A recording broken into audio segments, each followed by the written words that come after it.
Hello students, welcome to my YouTube channel once again, and today I will continue teaching chapter 11 modals, and I'll start from page 51 of your book and start with the topic use of will and shall. Before I start explaining this portion, I would like you all to open page 91 of your book, follow my explanation, relate it with the topics, and read the chapter once again thoroughly after you all listen to my explanation. So let's start. Use of will and shall. First point. Will and shall are used to suggest promise. When you promise something. Will is used with all persons while shall is used only with first person subjects, that is I and we. So remember children, when you start any sentence with first person subjects like I or we, then only you can use shall. But will is used with all persons, all the three persons, that is first person, second person and third person. However, when promise is suggested, we use will with the first person subjects and shall with other subjects. Like, I will attend her marriage ceremony. This is a promise. This is my promise. My means the promise of the speaker who is speaking this line, who is uttering this line.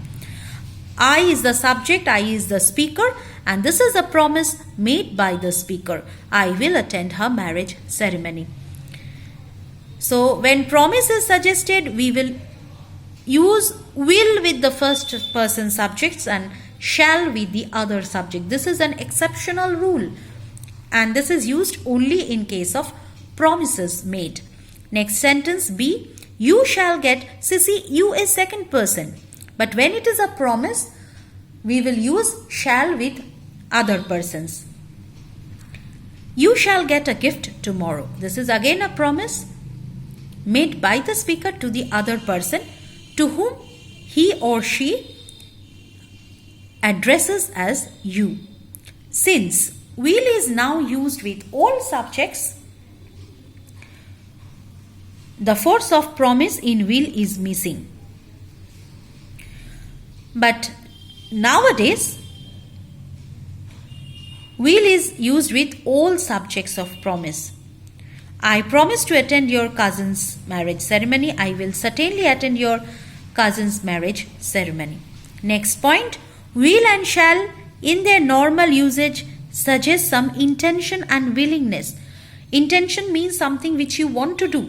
Your wish, your desire, your will, your wish to do something. I shall call you. This is your intention of calling that person.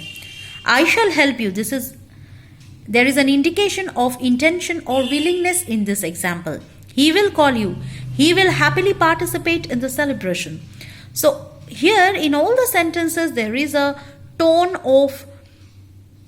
expressing intention or willingness. The use of shall is not very common these days. Next, there is a chart on page 91. The following table shows the modal that express prohibitions. Prohibitions means something which is prohibited, not allowed to do. Must not and ought not to. Must not indicates that something should not be done because it is a rule. You must not talk on the phone while driving. So this is an obligation which you should not do. This is a prohibition, something you are not allowed to do. You should not do this. So you must not talk on the phone while driving. Ought not indicates that something should not be done because it is a duty. Must not is used when it is a rule, but when it is a duty, this ought not to is used. You ought not to talk in class. It is your duty to keep silence, to maintain silence in class. Next, there is exercise E. You can pause my video and write down the answers in your book with a pencil. I hope you can understand my handwriting. The answers are already given. Please, you can pause my video and write it down. Otherwise, it will be sent in through attachments. All the exercise answers will be later sent to you through attachment. Then is the request. See, with the help of arrows, which words it is showing. For request, we can use the words, the modals like would, won't, can and could. Would, used to make a polite request. It is more polite than will.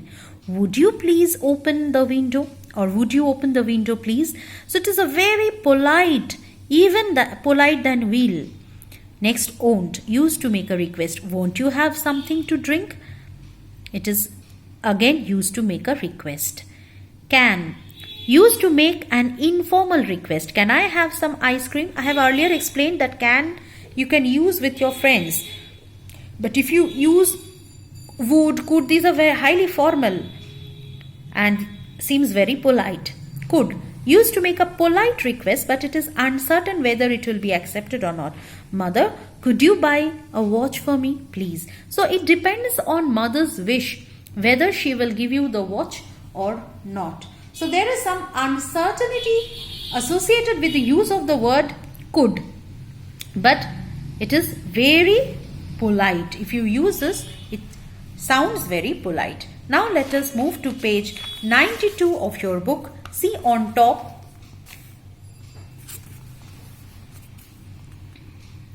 Here are more examples. Would you shut the door please?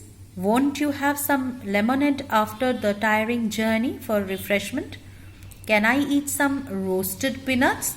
Father, could you buy a mobile phone for me please? So there are more examples. Then you have exercise F, which you have to do in copy. Answers will be sent to you through attachment. Next, in the box, you have the use of may and dare. May is used to express a wish. The very common sentence that we use with may is, may God bless you. So this is the wish we generally make for someone younger to us. Dare is used as a modal to indicate not to be afraid to do something. It is used mostly in negative sentences and in questions. Example, I dare not speak to him since he is angry. So it indicates some fear because of which the speaker cannot speak to the person because he seems to be very angry. Dare can also be used as a normal verb with do, does or did.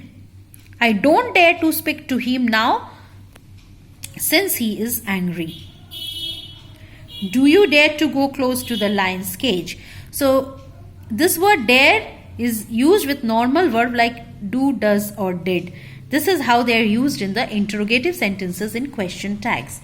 Then there are two exercises, G and H. You can pause my video and write down these answers. On page 92 you will find these two exercises. You can pause my video, write down the answers with a pencil in your book. I hope the picture is very clear to you all.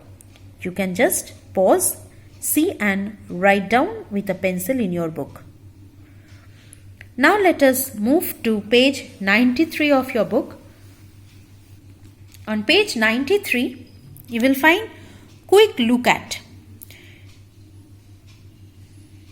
Modal or modal auxiliaries are verbs which are used before ordinary verbs to express permission, possibility, ability, obligation, suggestion, request and so on. And they indicate the attitude, attention, intention and mood of the speaker. Words used like shall, will, should, would, can, could, be able to, may, might, ought to and must are the modals. For ability, earlier everything I have explained to you thoroughly page wise, but this is a quick look for remembering the important points of the chapter. You can make a short revision of the chapter when you read this page, and let me cover it very fast. Nothing to explain, just for revision you can use it. Like to express ability you can use words like can, could and be able to. For obligation, advice and suggestion you can use should, must, ought to. For permission, may, can, could. Possibility, may, might, can, could. Then you have prohibition. For prohibition, you can use must not and ought not to. And for request, you can use would, won't, can't, can, could. So this is the quick look at. It is providing you the summary of the chapter.